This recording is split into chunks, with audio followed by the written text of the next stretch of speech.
Assalamualaikum warahmatullahi wabarakatuh. Hai sahabat Antara, kembali lagi di podcast Antara. Dan kita saat ini ya di bulan Desember, dan pastinya sebentar lagi peringatan Hari Tsunami di Aceh yang dulu terjadi pada 26 Desember 2024. Dan tahun ini sudah memasuki ke-18 tahun pasca tsunami. Jadi hari ini kita sudah berhadir ya sosok penyintas tsunami juga ya, dan beliau ini juga jurnalis pada saat itu sampai saat ini pastinya. Oke, kita perkenalkan dulu siapa yang menjadi narasumber kita pada hari ini. Assalamualaikum Bapak. Waalaikumsalam warahmatullahi wabarakatuh. Bagaimana kabarnya Pak hari ini? Alhamdulillah sehat walafiat seperti yang Anda lihat. Alhamdulillah. Oke, jadi sahabat Antara, ini adalah Bapak Azhari ya, kebetulan adalah Kepala Biro dari LKBN Antara Biro Aceh. Nah, jadi hari ini kita Pak akan berbicara tentang ya Bapak selaku korban tsunami dulu, dan juga saat itu berprofesi sebagai jurnalis yang pastinya menjadi korban yang merasakan langsung tsunami, kemudian berdampak terhadap keluarga dan sebagainya. Jadi nanti kita akan ngobrol lebih jauh tentang itu. Jadi untuk sahabat Antara, jangan lupa saksikan podcast ini hingga selesai, dan jangan lupa untuk terus pantau ya dan saksikan podcast Antara yang akan hadir setiap minggunya. Oke, langsung kita mulai. Nah, jadi Pak, ini 18 tahun pasca tsunami. Bagaimana ingatan tsunami di ingatan Bapak saat ini? Baik, alhamdulillah ya, kita sampai hari ini masih diberikan sehat oleh Allah SWT. Kalau kita memang mengenang ya, 18 tahun yang lalu, itu tepatnya di pukul 8:15 pada tanggal 26 Desember 2004, tepatnya pada hari Ahad ya. Itu sebuah peristiwa yang menakutkan, sebuah peristiwa yang kemungkinan tidak pernah terlintas di pikiran kita anak manusia. Saat itu memang sebelumnya itu memang baik-baik saja, seperti normal lah, hari-hari biasa, masyarakat ya, juga saya pada saat itu lagi santai-santai karena pada hari itu kan hari Ahad, hari libur ya, setelah 25 Desember kemarin. Itu kita memang ya melakukan aktivitas biasa, dan tidak pernah sedikit pun terlintas dia. Dan ketika itu terus berjalan, memang pada saat itu memang ada aura memang bagi saya pribadi mungkin, tapi kita nggak tahu apa itu yang akan terjadi. Pada saat itu memang saya lagi asik-asik, kita menikmati pagi ya. Pas kebetulan rumah saya itu di depannya jalan besar. Jadi aktivitas masyarakat tuh ya, ada yang lari-lari kecil, ada yang berjalan kaki, ada yang bersepeda. Jadi agak hiruk pikuk memang suasana situ. Terus kemudian tiba-tiba itu terhenyak kita. Ketika itu gempanya besar sekali. Dan mungkin selama umur saya pada saat itu saya nggak bisa membayangkan, dan nggak pernah saya merasakan seperti itu gempa gitu. Sehingga suasana yang tadi normal, terjadilah kepanikan segera pada saat itu, kepanikan yang luar biasa. Kemudian saya dengan keluarga terus berlarian ke depan rumah. Kemudian sudah kumpul, kebetulan ada lapangan yang agak sedikit situ. Orang yang dari jalan sudah ada yang jatuh, kemudian orang yang jatuh, kemudian ada yang tiarap, dan macam-macam itu, ada kepanikan gitu. Kemudian saya sadar bahwa saya itu kan jurnalis. Nah, di tengah-tengah kepanikan itu saya terlintas ini sebuah berita besar tadi itu kan. Saya nggak membayangkan selanjutnya apa kejadian, saya tidak membayangkan. Ini peristiwa besar ya, saya karena jurnalis terpanggil saya untuk mereport kejadian itu. Kemudian ya sudah agak aman sedikit, beberapa menit itu gempa, kemudian berhenti. Saat sudah berhenti itulah saya masuk ke rumah. Pada saat itu kita belum punya Android, belum punya gadget, ya, kita pasti telepon manual. Itu saya ingat betul itu pakai Nokia. Kemudian kita masih ada telepon kabel itu masih ada. Ingat saya, ini saya akan membuat berita. membuat melaporkan itu ke Jakarta, ke kantor redaksi pusat. Ya itu saya lihat udah damai sedikit, keluarga saya di dalam, saya masuk ke rumah, saya tekan nomor yang saya tuju ke Jakarta, kemudian saya langsung menelpon, saya mengabarkan kebetulan ada redaktur piket, kalau di Antara Pusat itu ada namanya redaktur piket. Kemudian tersambung, kita telepon, saya sampaikan, saya ingat betul itu. Yang terima itu Bapak redaktur, itu Atman Ahdiat.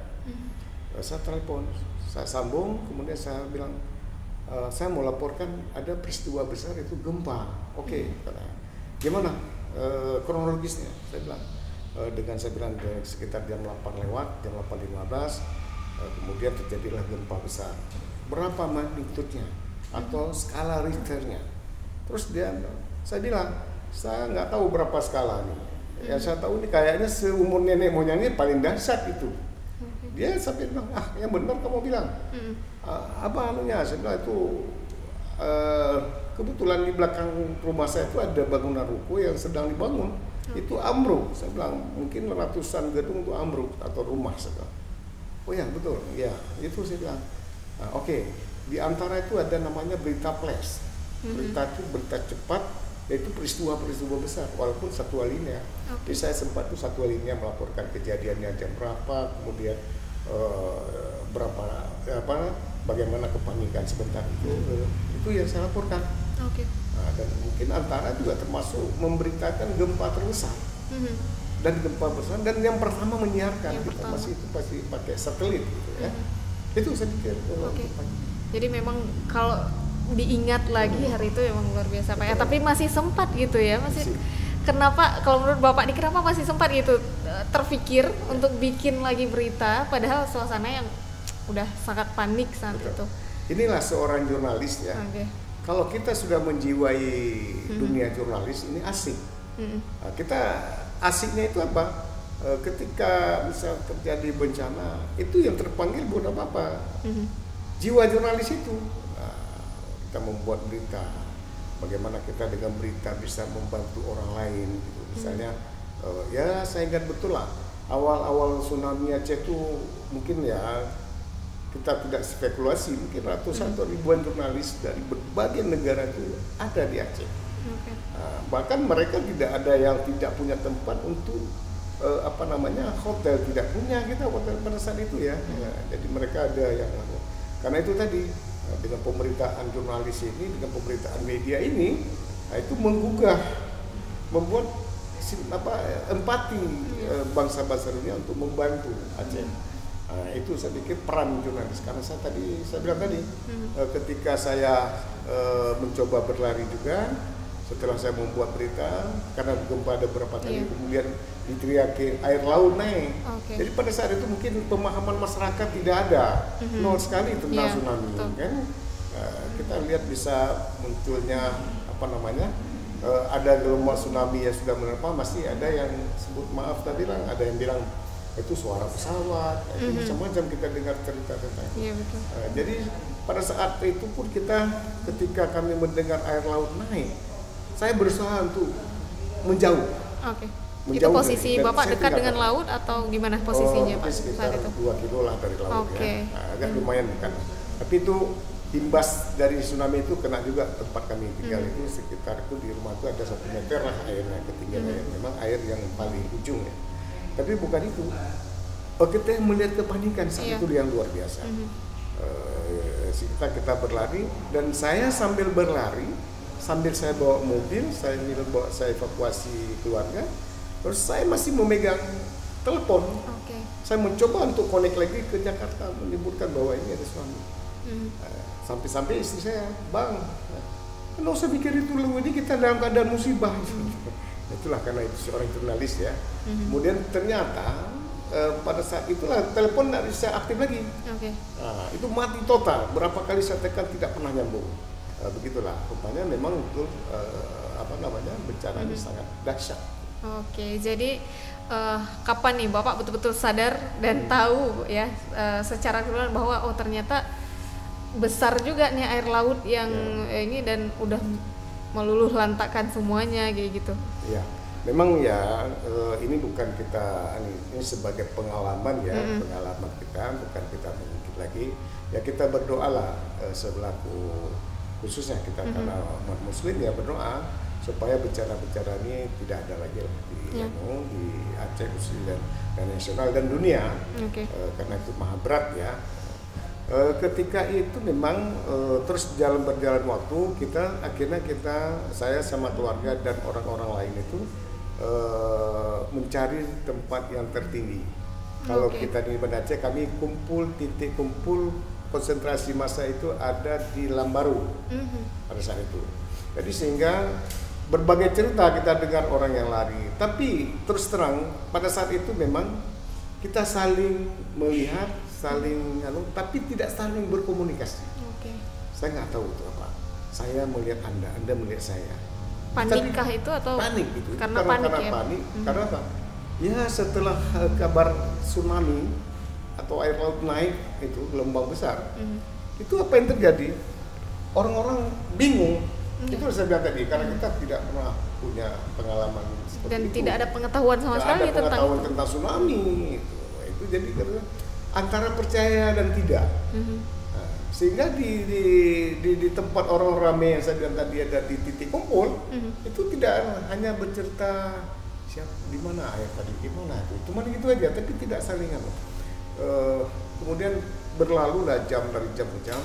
Saya berusaha juga untuk mengcover berita itu, ternyata di dalam di dalam kami mencari tempat yang dataran tinggi tadi di Lambaru, saya terus berusaha HP saya itu HP Nokia 50 kalau salah.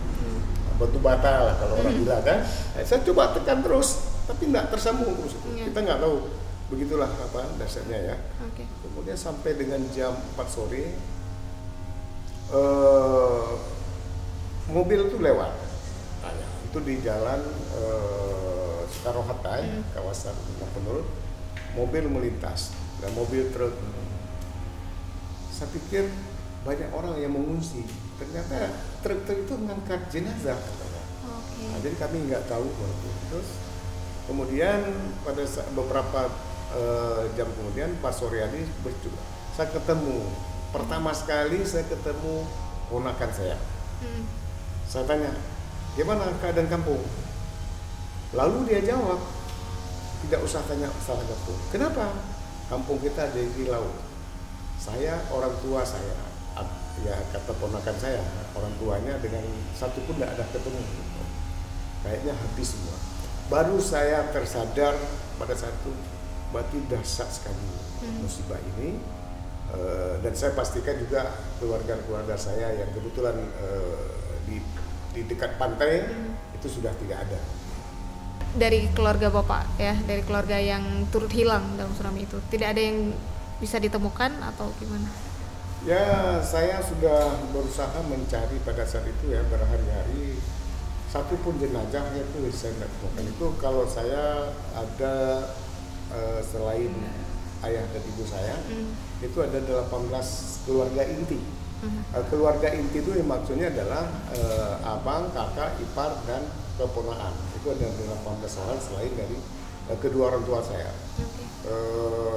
Kalau yang lain sepupu itu banyak yang sudah tiada ya. Kami sudah berusaha mencari bahkan hari kedua itu kita langsung ke lapangan. Di tengah-tengah pada saat itu memang sekitar 15 menit atau 20 menit atau bahkan 10 menit itu gempa. Nah, jadi kita betul-betul ya traumatiknya sangat terasa lah pada saat itu ya.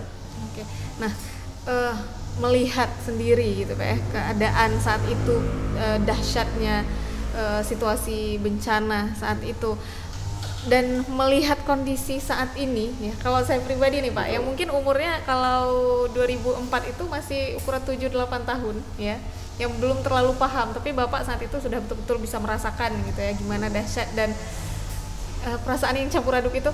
Tapi melihat kondisi masyarakat Aceh yang sekarang di 18 tahun ini, menurut saya termasuk cepat pulihnya.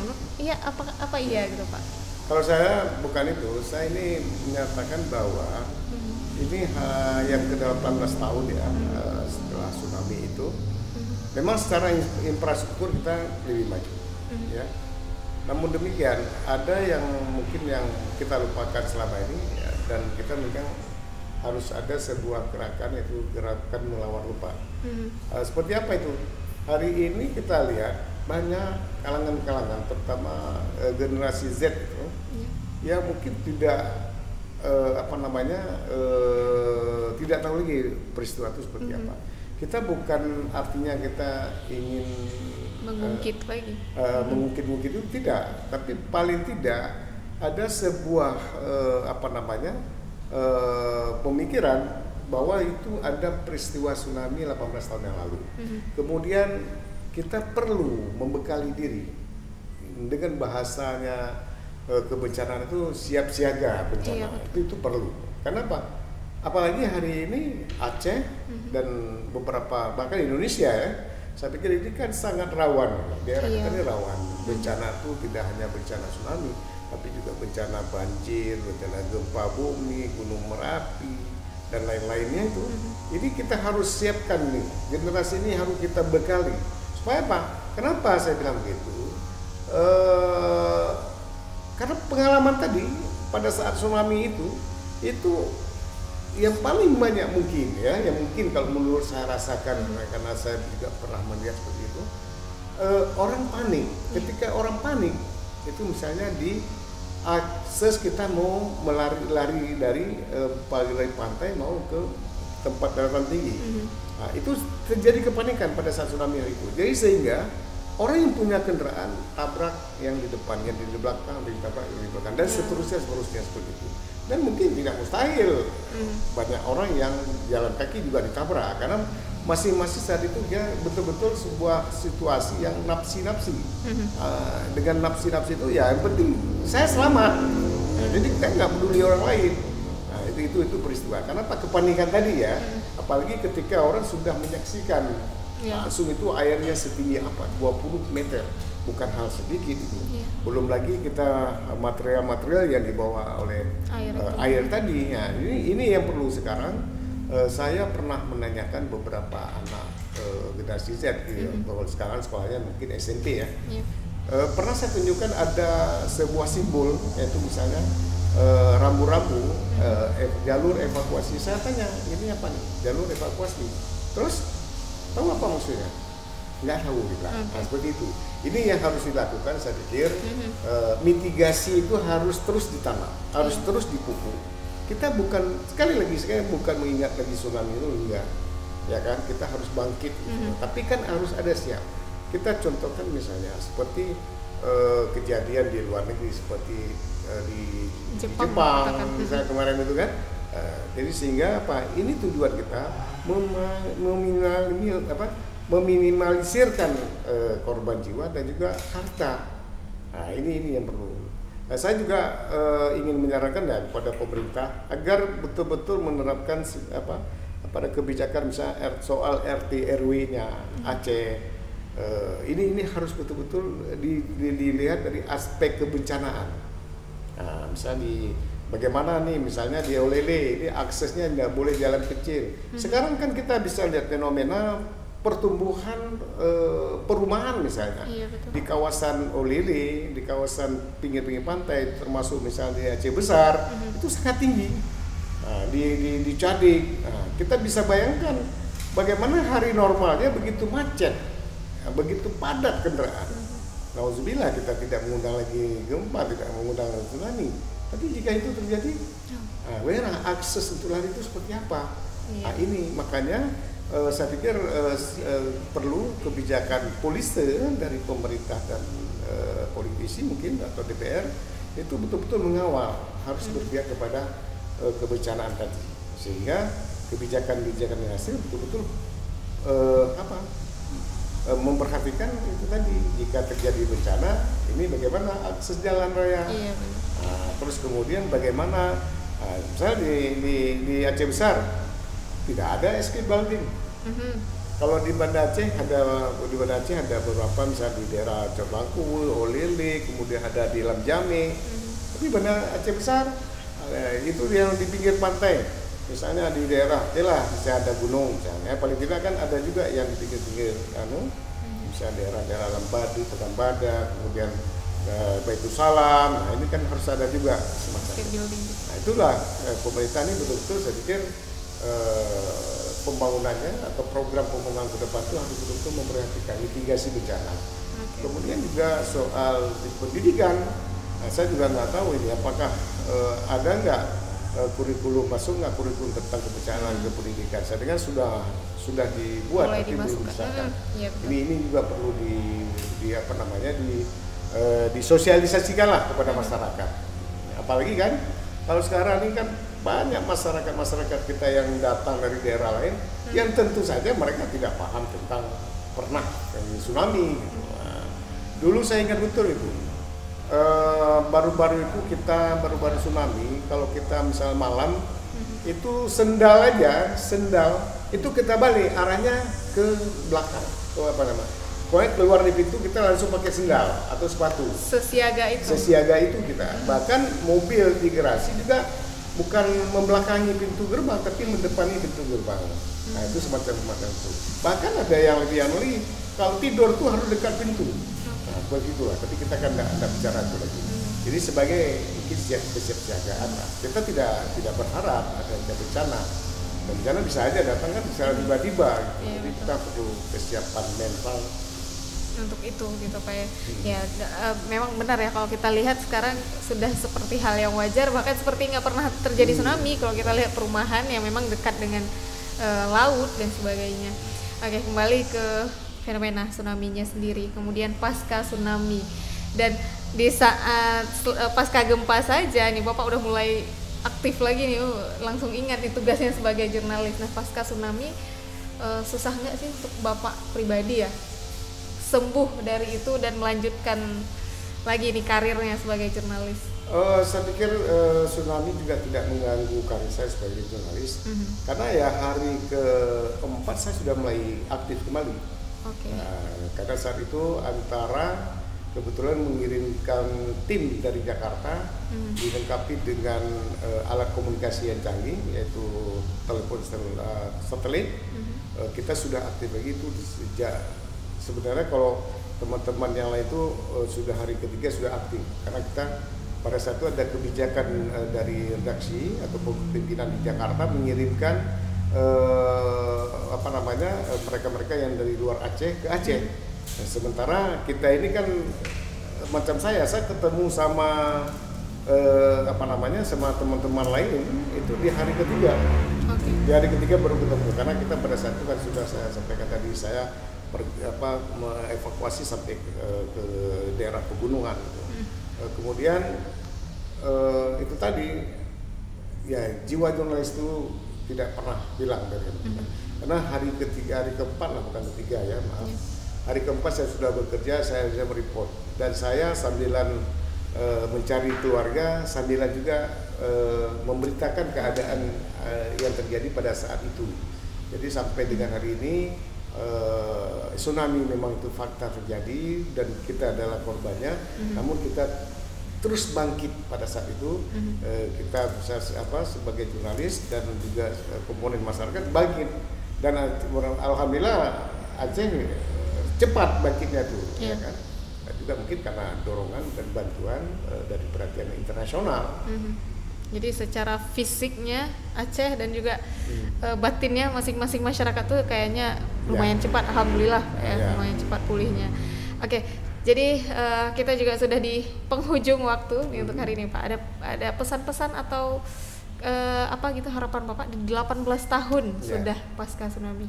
Saya pikir harapan saya dan mungkin harapan semua orang ya, kita setiap tahun itu memperingati tsunami itu, yang paling penting adalah kita kembali kepada pesan-pesan agama. Kalau kita Islam, mungkin kita harus merefleksi diri kembali. Kita untuk merefleksi diri, untuk meningkatkan ketakwaan kita kepada Allah. Misalnya begini, itu peristiwa air laut naik ke darat, bahasanya seperti itu ya. Kenapa? Pasti ada sebabnya. Mungkin karena kita maksiat, kita misal terlalu tidak jujur, korupsi dan berbagainya misal termasuk menzalimi dan konflik. Nah, ini menyebabkan mungkin teguran dari Allah supaya kita kembali hidup sesuai dengan tuntunan agama. Itu yang paling penting. Dan peristiwa itu adalah takdir Allah, yaitu cara Allah menegurnya umat manusia. Nah, itu saya pikir yang harus diambil. Kemudian untuk sisi pemerintah seperti yang saya sampaikan tadi, setiap kebijakan pembangunan Aceh itu harus juga memperhatikan aspek kebencanaan. Kita bukan menghindari, tapi yang paling tidak meminimalisir setiap dampak dari sebuah bencana itu tadi. Karena mungkin udah tahu tuh tanahnya tuh sering longsor, kita bangun rumah di situ, karena mungkin itu cari penyakit namanya. Nah, jadi paling tidak kita itu harus paham, oh ini struktur tanahnya seperti ini bencana tsunami-nya kalau kemarin terjadi di Aceh 18 tahun yang lalu, jangkauan tsunami itu sampai mengempas sampai 6 km dari bibir pantai. Nah, ini bagaimana mungkin ya pemerintah lebih paham lah daripada kita ya, dengan banyak pakar konstruksi dan pakar juga tata ruang, itu harus diperhatikan seperti itu. Oke, luar biasa. Terima kasih banyak Pak, sudah membawa lagi ya ingatan kita ke 18 tahun lalu.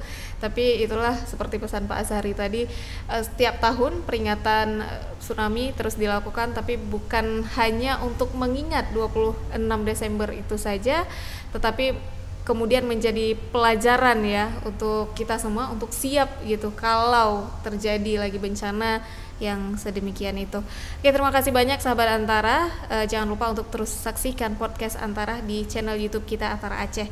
Terima kasih juga sekali lagi Bapak sudah berkesempatan ya, sudah mau berbicara dengan kita tentang ya tsunami 18 tahun lalu yang dirasakan langsung oleh Bapak. Dan untuk sahabat Antara, mohon maaf juga apabila ada salah-salah kata. Akhirnya kami pamit undur diri. Wassalamualaikum warahmatullahi wabarakatuh. Waalaikumsalam warahmatullahi wabarakatuh.